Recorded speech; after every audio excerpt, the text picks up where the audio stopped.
So I met Manohar in 2003 when I went to India. His short testimony is that because his dad was a pastor, of course, he had to not be a Christian.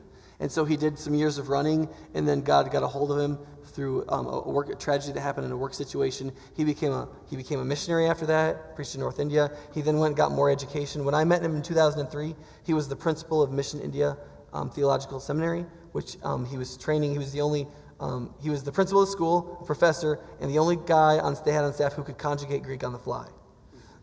So much so that when he came to Asbury Seminary, in those days, what we thought the most important thing to help build the theological strength of the church in India was to train more people at seminaries. And we wanted the seminary levels to come up, so we said, what we need to do is to train Manohar at the PhD level. So I encouraged him for 2 or 3 years, right, to come to America and do a PhD at one of our Bible-believing but academically powerful seminaries. And so he came to Asbury Seminary in, I hate to say this out loud, Wilmore, Kentucky. He's not going to the public university. So he went to Asbury Seminary, and he's been doing his PhD there. He's done his coursework, and he's doing research now. And but what we both found over the times I went as an adjunct to teach at his college, and as he was a professor, he realized that most of the students weren't going into ministry. Most of them were coming, taking the classes in English, learning English, and going getting English jobs. And so what he realized was that 80% of the students weren't going into ministry, and yet 80% of independent Bible-believing pastors throughout all of India had zero training. See, that's not working. And so he realized that if he was going to really make the biggest difference he could, it wasn't going to be getting this wonderful degree and then going and being this sort of like revered chair of something at such and such university. He felt a call to deliver the education to the pastors already serving who could never afford to leave their church, never afford to come to Bible college, never do that he would create a modular thing in education. So he realized he had to not just be a professor, he had to be an educational innovator. And one of the reasons why I love Manohar is because he and I are both in professions that we hate, in this sense. Both of us are like professors. Like both of us are like, we want to read books and write books, and we realize, though, that God called us to lead organizations and to lead people. And that we had to innovate, and we had to change, and we had to be that guy. But it's not natural, but we have to do it. That's what we're called to do. And so we love it, and it's also hard for us. And so I've loved to be able to be his partner through this. So I asked him to come and preach in our series on the prophets, and he's going to preach on the book of Amos today. So would you guys welcome my friend Manohar?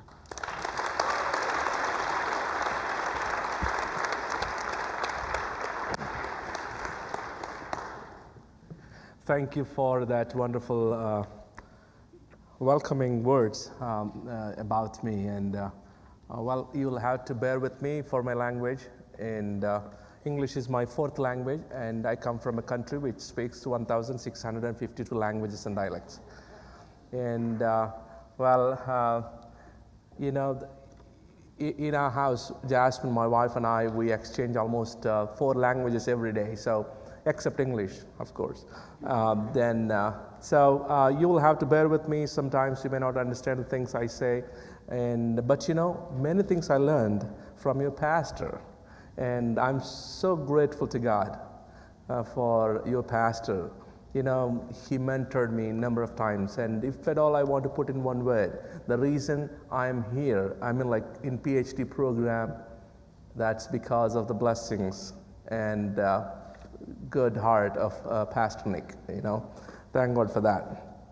And I also wanted to share a little testimony because that's what I told to the Lord last year, that wherever I go, if you do this for me, I will share about it, so that it will encourage others to trust God more and more deeply.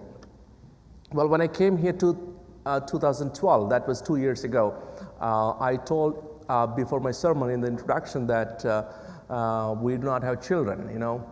We were married for 11 years by 2012, and we didn't have children. So we went after fertility doctors for 8 years, and in the process, we both became almost kind of gynecologists. We know what they're trying to do and all, but nothing happened. So finally we came back to God, and we began praying every morning, 5:30 to 6 o'clock. That was our anniversary date, January 25, 2012. And we said, God, we need a baby, and give us whether boy or girl, but we will give that baby back to you. We will take the responsibility to raise that child to serve you. And before the year ended, by October, she became pregnant, and we have a son. And we named him Jason Abhishek. And he's right here, and he's an active baby. You know, sometimes he may shout. It's not that he's trying to disrupt me, but he's in agreement with whatever I say. Well, actually, we just returned from India a couple of weeks ago after serving 3.5 months in the field. And God was so gracious to us. Whole month of December, I spent on preaching on the importance of the birth of Jesus Christ in different open-air meetings in India and in the state of Andhra Pradesh. And the result was that, we could baptize 6 people on January 1st. And also, we went to Maharashtra, where I happened visiting a lot of slums. And at the end of 1 month ministry, God gave us 7 souls, and we baptized 7 people. And total 13 souls added to the kingdom in 2 months. And in February, mid-February to mid-March, the Lord enabled us to train 525 pastors. You know, there is a great need for India. You know, church is beautiful on a weak foundation.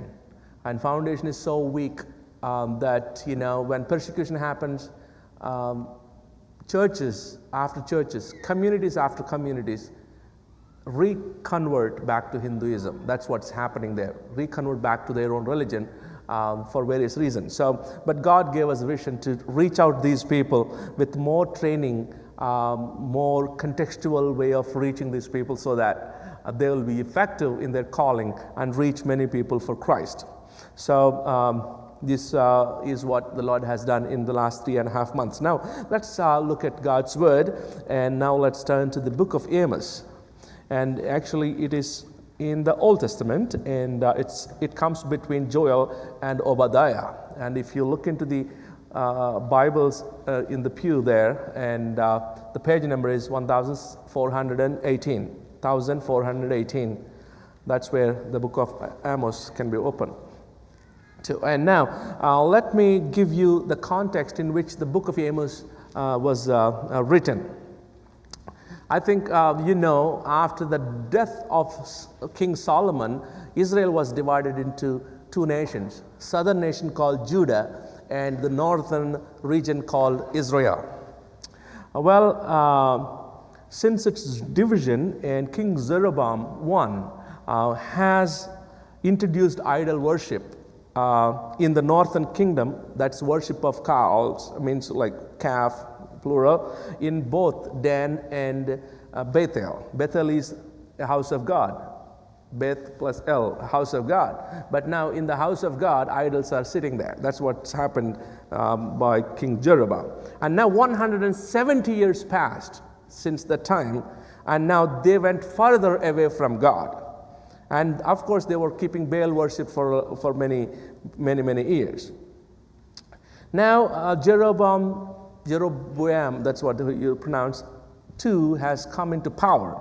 And under his leadership, Israel flourished so much. There was a lot of peace and prosperity. People had, instead of one house, 2 houses, summer house and winter house. They don't need air conditioning or anything, but they structured in such a way that, they can move into. And also they had expensive furniture in their houses. And, they had decorative items made up of ivory. Ivory is very expensive, Even Solomon, in all his splendid riches, he had only one thing made up of ivory. That was a throne. But now in Israel, after Israel was bifurcated in 2 nations, and now they have a lot of riches, flourishing. Now they don't need God. They don't need the word of God, because they have temples too. And they go to worship, and they carry the sacrifices every morning. And also they have good singing going on, and they have a free will offering and thank offering for the prosperity they have, and they bring tithes every 3 years and whatnot. They do everything. So they thought, well, we are all on the right track in worshiping the Lord and at the same time taking care of the nation. And now King Jeroboam too thought, well, now there is a lot of prosperity. Why not we enlarge the territory? So he was trying to enlarge his territory. But that time comes Amos. The Lord told him, actually Amos is a farmer. He was picking up the figs. And God told, leave all that, go to Israel and prophesy. Then he said, Lord, what should I prophesy? Then he said, go and tell that judgment is coming. Prepare to meet your God. Well, he pondered on that, and finally he took a journey from Judah to northern Israel. And now he began, his prophecy. If you wanted to know more about him, actually he is one of the earliest prophets who put down the written prophecy among all 12 prophets from all the way from Isaiah to Malachi. Now he brings this prophecy before them, and he begins to tell them their own background. Do you believe? It's like chapter 2, verse 10. And then he's saying, hey, you guys know that God has brought you from Egypt to Israel. He's beginning from there, how God has raised, they were all suffering. They were, beaten there in Egypt, and they didn't have enough food and all that. Now God has taken you from Egypt, the slavery, the suffering, and then taken you to Israel. And God has called you my people, my family, my nation. So you are so much privileged. That's how he begins. In chapter 2 and chapter 3, chapter 7, chapter 8. We will not have time to read all these references, but I'm trying to give that to you. And if you come to chapter 2, 5, 6, and 8, he also points out how they have missed the point and how they have missed their track following God. And he began telling about their own sins. They were oppressing the poor. They were practicing the injustice in the courts, and they practiced sexual immorality, religious abuses, meaning demanding expensive offerings in the temples, and they have violence, and they have idolatry, corruption, and whatnot. And they were living a luxurious life. That is what the situation going on. And now they have not realized that they are too far from the Lord.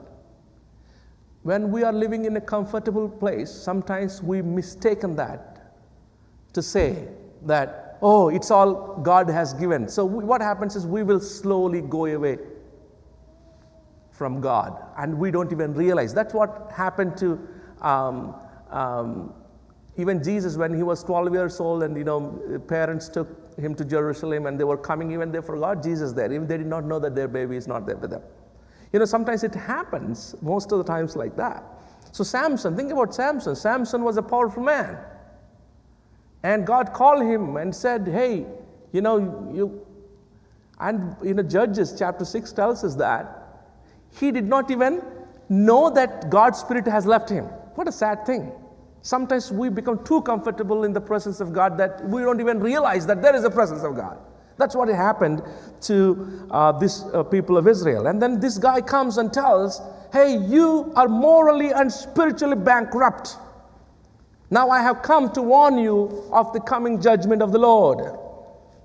And then in chapter 4, verse 12, and he calls them to prepare to meet God. Then what was the result? And none of the Israelites listened to the message of Amos. And, they, let it go. Well, let him be alone, let him preach whatever and all that. And 2 years later, the earthquake came and swallowed all the wealth they had. And afterwards, whatever was left, that was carried away by Assyrians. So what I'm trying to say is, they, instead of repenting, they have went on their own comfortable life.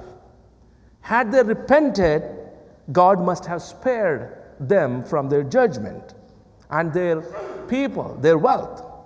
Now, this is the whole story background of the book of Amos. Now, I wanted to bring 3 lessons for us today. First one is, God uses this insignificant person, any insignificant person, whether you have education, you have no education, whether you're from a village, you're from a rich, but God uses for his purpose. That is what a lesson that we can get from the book of Amos. Actually, this comes from the life of Amos himself. Actually, he was criticized by those people who were hearing his message.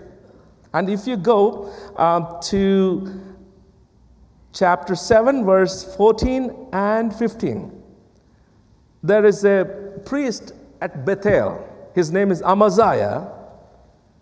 He attacks Amos at his message.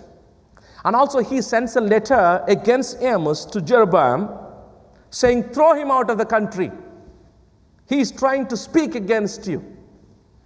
And also he's abusing him, saying that, well, you are coming all the way from Judah, and now why don't you go back and earn your bread in your country? And you have come, in other words, you have come to earn bread here by prophesying. So that means they did not fully believe, but he was genuine. Then he is giving a response in Amos chapter 3 verse 8, the lion has roared, who will not fear?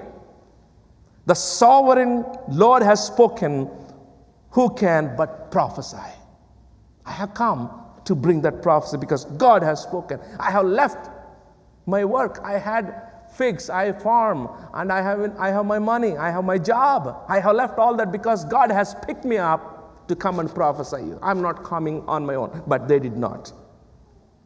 Why do you think they did not listen to the message of God through Amos?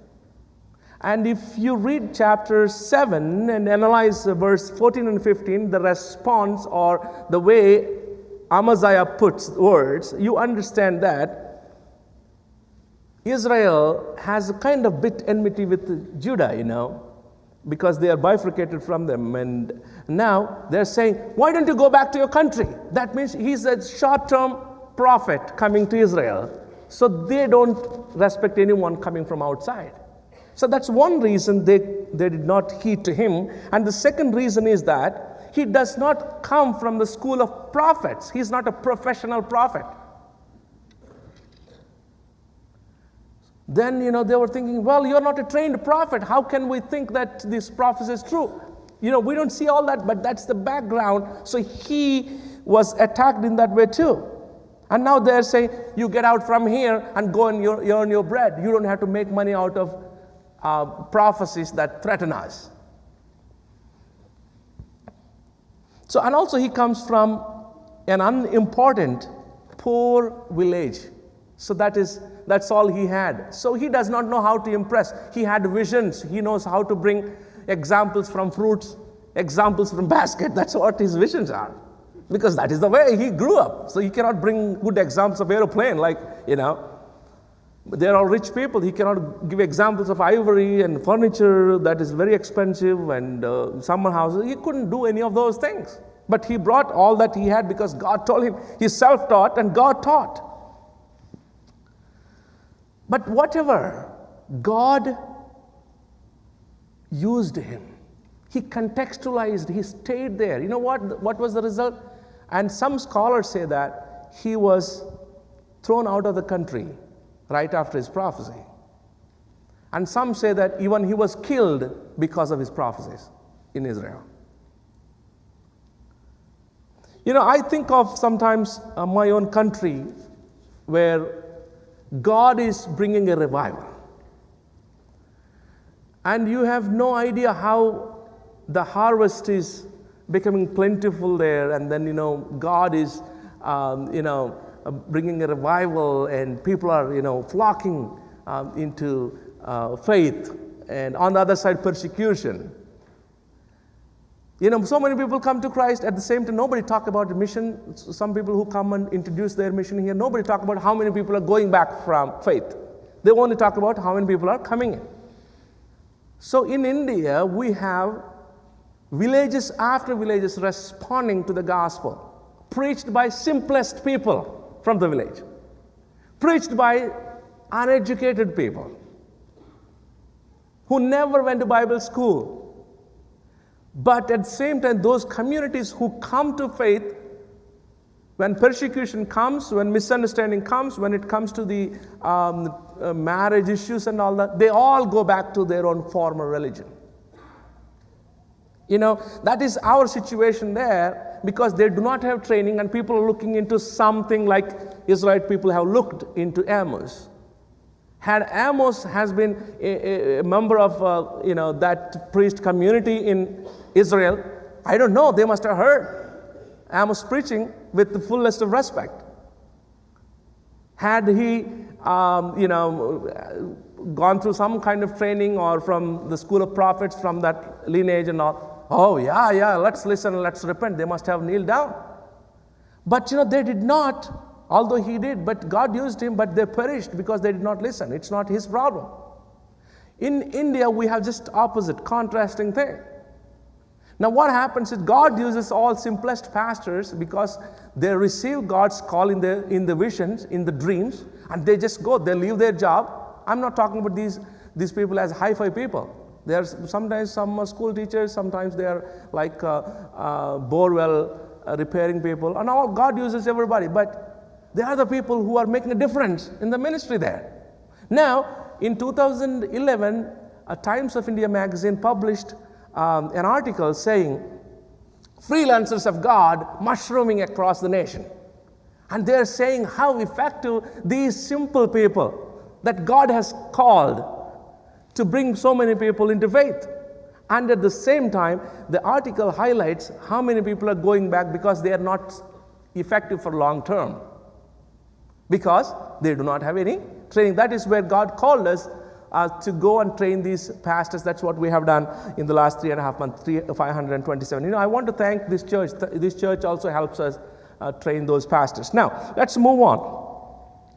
This vision that we got, that these pastors do not have training to impress, or the message is not becoming effective there because of certain things. There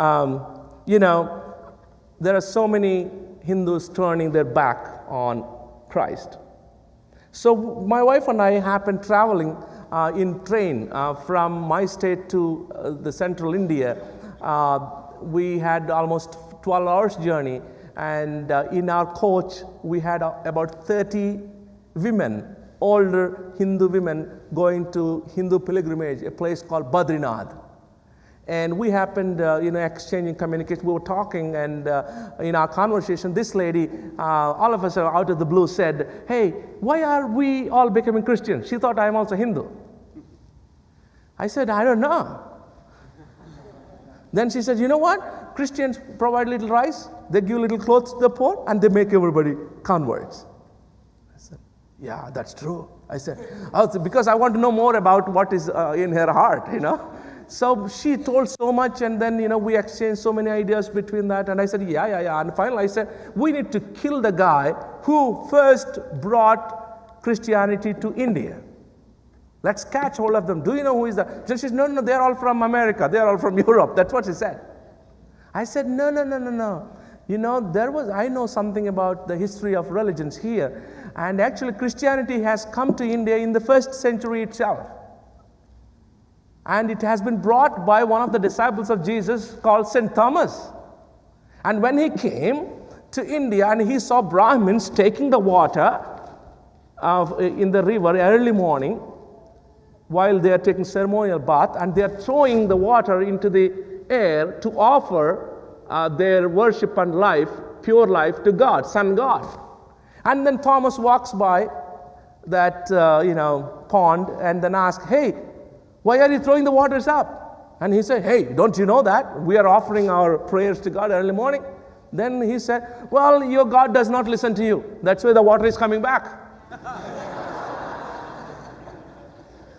He said, Brahmins are very, very tough there, and then he called, "Hey, you want to do something? Come here. Where are you from? Which God you are serving?" Then he said, "Well, I am serving a living God."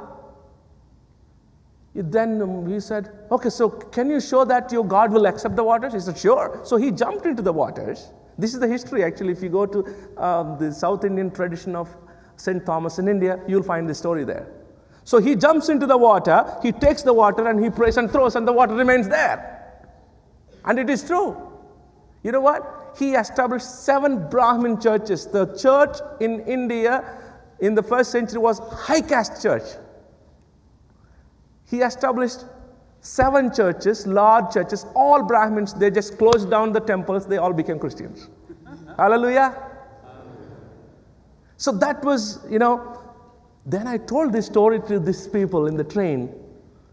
And they said, wow, that's great. I didn't know that this is the guy who brought Christianity to India. Tell us more about him and Jesus. So then I began telling, but I said, see, some Brahmin who did not like him, he actually killed him when he was praying on a mount there. And, why that fellows kill him? He was doing nice works. Then I told him, I'm proud to be Christian, because we should not misunderstand Christians because of their wrongdoing, but let us look at Jesus Christ. And she was so upset. All of a sudden she said, you are Christian? We didn't know that. But you know what? I hate Christians. And especially the pastors. Because these pastors, I'm talking about Indian pastors, not here.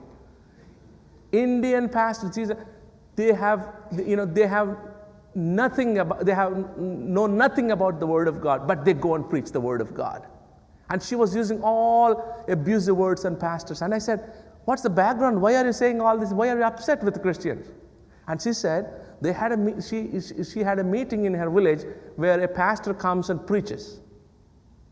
And preaches to 50 people, but the whole village is open because we speak in the loudspeakers outside. So gospel is preached to 50, but heard among 500 people. So they were all listening to the gospel, but all of a sudden, this pastor got up and he began taking a text from Isaiah saying that your idols do not have eyes to see. And your idols do not have nose to smell, no ears to hear. And he began attacking the Hindu gods and he lost the opportunity. And she is telling me, if I were in his place, I would not do that way. He missed an opportunity. He comes here, but how many people? 500 people he is preaching to, but he's only thinking about 50 people who are there. So what I'm trying to say is, he lost an opportunity. When she said that, it is like someone is piercing a lancer into my heart. Because she's not talking about someone else. She's talking about me, a fellow pastor somewhere. I do not know the name. Then the Lord spoke to us. I said, God, we are in best seminary there in the U.S. Asbury Seminary, doing PhD for what? God gave opportunities. Good, excellent, everything is going well. But what is the use? I wanted to come back and help these pastors and build up. That is the one I'm talking about. We need this actually, like God uses insignificant persons, but for long term, it may not be good in Indian context. So we began training these pastors. So here what happened was, Amos was great and he heard the word of God and he obeyed. So whatever it may be, his words came true. So what I'm trying to say is, God uses the insignificant people. Of course, it's a privilege to have more education so that you'll be more careful. You know how to make sense to all kinds of people if you have good education. But at the same time, if God call you, any limitation cannot hold you back from preaching. So take that word today that God is calling anybody, insignificant, irrespective of age, color, or whatever, God uses if He calls you. Now, the second thing I wanted to bring before you is privilege demands responsibility. Amos has come to Israel. He wants to tell them that they are privileged people. That's one thing he wants to tell. But they forgot the responsibility attached to the privilege. Privilege comes with a price. And now, he reminds them that God has called you from whole earth, from among all nations. God has chosen you for what? To represent God. God addresses them so fondly in chapter 3, verse 1 and 2, the family of God. Can you imagine? Family of God? Israel, what a powerful. But they forgot their responsibility because they thought God shows favoritism, to them over the rest of the nations. And they said, oh, we can commit sins blatantly because, God can forgive us because we are a family of God. They are mistaken. Sometimes that's what we do, even if we are a privileged nation. I'm sure none of you are beaten on your skin. I mean, none of you took slaps for Christ. It's a privilege. Like here, like nobody can slap each other because of your faith. But persecution is also coming this side. In 1800s, when Hindus wants to send their children to US for best education, they made a law saying that there is no foreign travel for Hindus. You know why? Because that time US was very passionate for Christ. Anybody they see, they will go and witness about Christ to them. So they thought if anybody goes from here to US and they cannot return back without becoming a Christian. So they were so afraid. But now there is no fear because we lost passion here. We have no passion for God or no passion for people. So now what happened? The whole world is coming. I'm not against people immigrating here. I'm not talking about that. I'm talking about the core thing that is inside why there is no fear for people to come in, because it has become a free land, even freedom to be away from passion. So we need that responsibility along with the privilege that we have. Sometimes we need to walk our talk. Today we preach so much and we evangelize, but why people are not responding? Of course, there are so many arguments that they don't respond to your gospel. They don't do this because, that is the way they are, because the seed goes on the hard soil. But let me tell you, we are ought to preach whether they listen or not. But sometimes we are effective, sometimes we are not. But what I'm trying to say is, mostly we need to walk our talk. That is the most important thing. If we don't, it's hard. So now, once upon a time, a woman brought her young son in front of Gandhi. You know Gandhi, right? And asked Gandhi, Babuji, I have brought my son. Would you please tell him to stop eating candies? Every day, every morning, no food but candies. He wants to eat. Would you please admonish him not to eat candies? Then Gandhi looked at this woman and the son. Well, that's a good idea, I would tell, of course. But can you bring him next week? Not now. Can you bring him next week? So this woman went and then came back next week with her son and asked, Gandhiji, you asked me to come next week, so I came now. Would you please admonish my son not to eat candies? Then he said, sure. So he told, well, son, you should not eat candies because they are not good for health. Don't eat candies. That's it. Okay, take your son. Then she was surprised and she came to ask Gandhi, that's so simple. You said not to eat and it's not good for health. I thought you will take half an hour and admonish him. That's all you did. What happened? But you should have told this last week itself. Why you asked me to come again this week? Why you didn't tell last week? You know what he said? Well, last week I was also eating candies. I mean, sometimes that is the problem that we have today. As Christians, we need to walk our talk. We have a Christians, not just to live, but live with the testimony. Live with the message and the privilege that God has given us. What God has given us as a New Testament Christians, God has given us a privilege to be a witness for Him. If you come to Matthew chapter 28, verses beginning from 18 to 20, you go all into the world and preach good news to everybody. Make disciples of my name. I mean, that is the responsibility, the basic responsibility. No one has this privilege in the world. No religion has this. But we have it. And the second responsibility that we have is the social action. If you come to Matthew chapter 22, verse 39, and it tells that the second important commandment is love your neighbors as yourself. That is the second important commandment. And of course, we do that.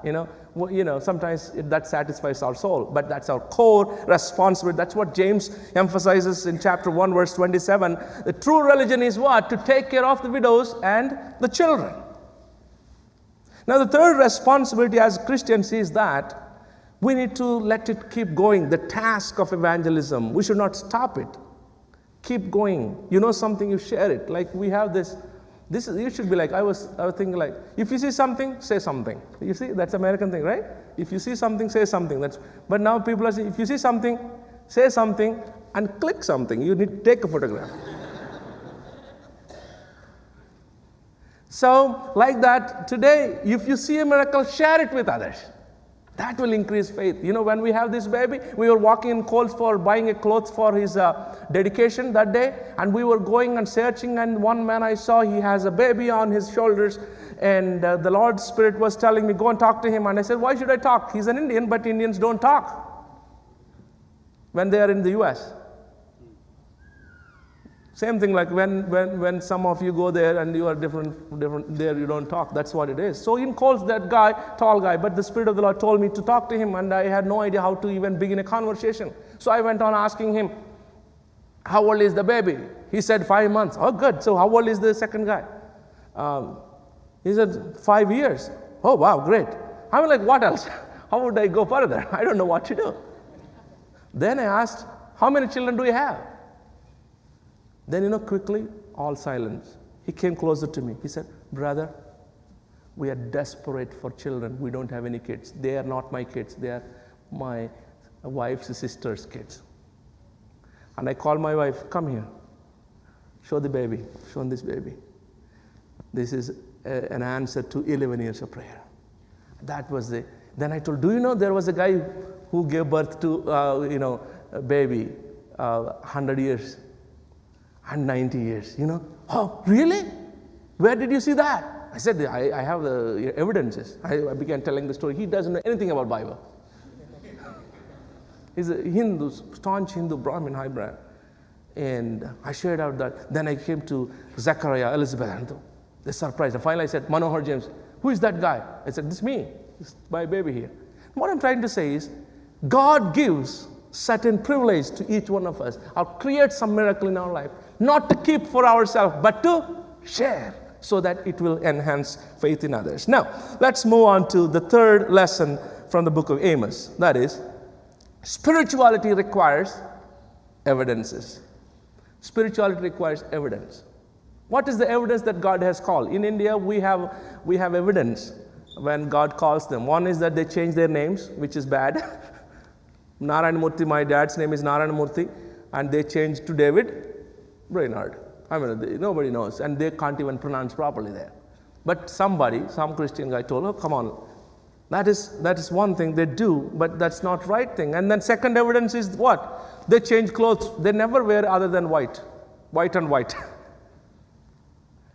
And my dad used to say that, even drinking Coca-Cola is wrong because that has a color that is similar to brandy or, beer.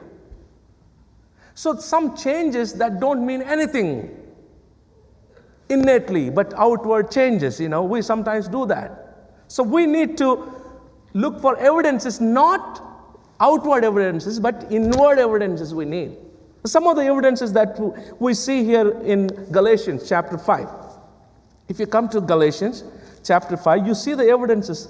And then Paul begins saying in chapter 5, verse 16, so I say, live by the Spirit. That's very, very important for us. It is so simple to listen to something and then leave from the other side. But living by the Spirit is so important.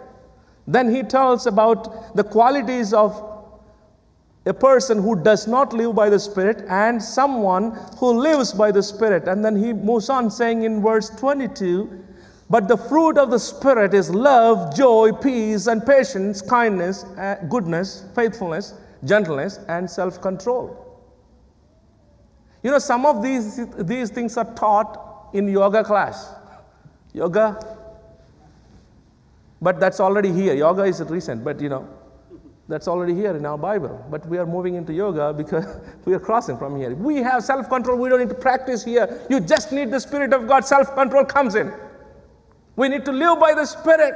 That is what spirituality requires, evidences. And now, Israelites thought going to temples every morning and then going to the altars, giving sacrifices and bringing tithes every 3 years and bringing thank offering, free will offering, all that they were, mechanically practiced. They thought we are in the center of God's will. But God tells, you are too far from me. Too far, you can't even imagine. So that is what our condition most of the times. We even do not know that sometimes, we are too away from God. So they had no concern for the law. And they were oppressing the poor. And, they had no concern for even the neighbors there. And they put their hope in their religion and trust in their wealth. And God has plundered all that with a warning. The warning was not to fulfill the judgment. The warning was to tell that there is a mercy in the judgment. But if only you prepare to meet the Lord. If only you stop going to Gilgal. If only you stop going to Bethel. Bethel has become a presence of the idols rather than the presence of God. May God give us that passion from this book of Amos to realize that God uses us, however simple we are, however uneducated we are. God uses us. And we need to realize that we have a responsibility. We are privileged people. Believe me, my friends, many people do not have the privilege you guys have here. Sit and listen. People are hiding and listening. You have underground churches in China where people cannot publicly worship. And in Iran, you can't. One lady was carrying a Bible. You know what happened? Somebody reported that this lady is a Christian and, proselytizing. And they actually pulled her nails one by one, the whole nail, with the pliers. Such is the situation around the world, but God has given us privilege. Use your resources to practice your responsibility, to put that into practice, all that privileges that you have. And also make sure that we have the evidences in us. People should look at us, not at our words, but our lives, so that people can just follow us. Oh, here is the person I wanted to follow. Here is the person I wanted. So I want you to become little Christ. That's what I used to say to my students in India when I was teaching their Bible school. Hey, you are all small little Christ before them. You are a living Christ for them. We read Bibles, but they read us. They don't read Bibles. They don't have Bibles, but we are Bibles for them. We are an open book for them. May God give us that passion. And may God return us that passion that once we had, so that the world will see the goodness and mercy and glory from this nation. God bless you. Thank you for the opportunity. You're going to be in a small group this week. You might want to write this down to chew on. When you grow in privilege, what's the natural human reaction? It's a sense of freedom, right? I can do what I want. It's not responsibility. It's not like God is allowing this or brought this into my life. What does He want to do with it, right? And we need to be really careful with this. Manohar said, I was here 2 years ago. There wasn't anybody in the second service. I was like, yeah, well, High Point Church has grown. So what does that mean? Does that mean we're winning? No, it means apparently God has something. We have something to do. God's going to use this for something. There's something happening. Maybe there's some evidence in some people's lives that we actually love Jesus, and maybe people are responding to that. And what does that mean? Like, what are we going to do with that? What does that matter? And let me just tell you one more thing. If you had a hard time Think about this. Amos wasn't from that place, right? It's one of the reasons why it made perfect sense to have him come and speak to us about Amos. The guy from out of town who's not like us, who's not from here, who doesn't even speak this language, who didn't go to the schools that you approve of, to come and tell us that we might need to think about where we are with God. If you don't get anything from what he said this morning, at least get something from who he was. Because one of the greatest problems with human beings is we won't listen to the person God actually sends. What does God want you to hear? How do you respond? How do you respond to affluence? Do you respond with a sense of freedom, I can do what I want? Or do you respond with a sense of responsibility? What is God doing this for? And what is the privilege and opportunity that I'm going to have? So let's sing this together. Let's try to respond. Think through emotionally. Think through in your mind too. Like, what's God doing? What is he? Try to actually respond to what you just heard, and then we'll pray to close.